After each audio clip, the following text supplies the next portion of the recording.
पौष पुत्रदा एकादशी भगवान विष्णु को समर्पित एक महत्वपूर्ण उत्सव है जो पौष दिसंबर जनवरी के महीने में शुक्ल पक्ष के 11वें दिन एकादशी को पड़ता है। संतान प्राप्ति की चाह रखने वाले भक्तों के लिए यह दिन विशेष महत्व रखता है क्योंकि पुत्रदा का अनुवाद पुत्रों का दाता होता है। ऐसा माना जाता है कि इस एकादशी का पालन करने से निसंतान दंपतियों को संतान का आशीर्वाद मिलता है और उनके बच्चों का कल्याण सुनिश्चित होता है। 2025 में पौष पुत्रदा एकादशी 30 दिसंबर मंगलवार को है। पौत्र पुत्रदा एकादशी की व्रत कथा इस प्रकार है। भगवान श्री कृष्ण बोले, पौष मास के शुक्ल पक्ष में आने वाली इस एकादशी को पौष पुत्रदा एकादशी कहा जाता है। इसमें भी नारायण भगवान की पूजा की जाती है। विधि पूर्वक इस व्रत को करना चाहिए। इस चर और अचर संसार में पुत्रदा एकादशी के व्रत के समान कोई दूसरा व्रत नहीं है। इसके पुण्य से मनुष्य तपस्वी, विद्वान और लक्ष्मीवान होता है। इसकी मैं एक कथा कहता हूँ जो तुम ध्यान पूर्वक सुनो। भद्रावती नामक नगर में सुकेतुमान नाम का एक राजा राज्य करता था। उसके कोई पुत्र नहीं था। उसकी स्त्री का नाम शैव्या था। वह निपुत्री होने के कारण सदैव चिंतित रहा करती थी। राजा के पितर भी रो रो कर पिंड लिया करते थे और सोचा करते थे कि इसके बाद हमें को कौन पिंड देगा। राजा को भाई, बांधव, धन, हाथी, घोड़े, राज्य और मंत्री, इन सब में से कभी भी संतोष नहीं होता था। वह सदैव यही विचार करता था कि मेरे मरने के बाद मुझे पिंडदान कौन करेगा। बिना पुत्र के पितरों और देवताओं का ऋण मैं कैसे चुका सकूंगा। जिस घर में पुत्र न हो उस घर में सदैव अंधेरा ही रहता है। इसीलिए पुत्र उत्पत्ति के लिए प्रयत्न करना चाहिए। जिस मनुष्य ने पुत्र का मुख देखा है वह धन्य है। उसको इस लोक में यश और परलोक में शांति प्राप्त होती है, अर्थात उनके दोनों लोक सुधर जाते हैं। पूर्व जन्म के कर्म से ही इस जन्म में पुत्र, धन आदि प्राप्त होता है। राजा इसी प्रकार चिंता में दिन रात लगा रहता था।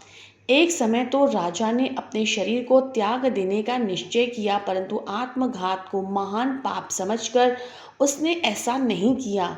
एक दिन राजा ऐसा ही विचार करता हुआ अपने घोड़े पर चढ़कर वन को चल दिया तथा पक्षियों और वृक्षों को देखने लगा। उसने देखा कि वन में मृग, व्याघ्र, सुअर, सिंह, बंदर, सर्प आदि सब भ्रमण कर रहे हैं। हाथी अपने बच्चों और हथनियों के बीच में घूम रहा है। इस वन में कहीं तो गीदड़ अपने कर्कश स्वर में बोल रहे हैं, कहीं उल्लू ध्वनि कर रहे हैं। वन के दृश्यों को देखकर राजा सोच विचार में लग गया। इस प्रकार आधा दिन बीत गया। वह सोचने लगा, मैंने कई यज्ञ किए, ब्राह्मणों को स्वादिष्ट भोजन से तृप्त किया, फिर भी मुझको दुख प्राप्त हुआ, ऐसा क्यों। राजा प्यास के मारे अत्यंत दुखी हो गया और पानी की तलाश में इधर उधर फिरने लगा। थोड़ी दूर पर राजा ने एक सरोवर देखा। उस सरोवर में कमल खिले हुए थे तथा सारस, हंस, मगरमच्छ आदि विहार कर रहे थे। उस सरोवर के चारों तरफ मुनियों के आश्रम बने हुए थे। उसी समय राजा के दाहिने अंग फड़कने लगे। राजा शुभ शकुन समझकर घोड़े से उतरकर मुनियों को दंडवत प्रणाम करने बैठ गया। राजा को देखकर मुनियों ने कहा, हे राजन, हम तुमसे अत्यंत प्रसन्न हैं, तुम्हारी क्या इच्छा है सो तुम कहो। राजा ने पूछा, महाराज आप कौन हैं और किस लिए यहाँ आए हैं, कृपया करके बताइए। मुनि कहने लगे कि हे राजन, आज संतान देने वाली पुत्रदा एकादशी है। हम लोग विश्वदेव हैं और इस सरोवर में स्नान करने के लिए आए हैं। यह सुनकर राजा कहने लगा कि महाराज, मेरे कोई भी संतान नहीं है। यदि आप मुझ पर प्रसन्न हो तो एक पुत्र का वरदान दीजिए। मुनि बोले, हे राजन, आज पुत्रदा एकादशी है, आप अवश्य ही इसका व्रत करें। भगवान की कृपा से आपके घर में पुत्र होगा।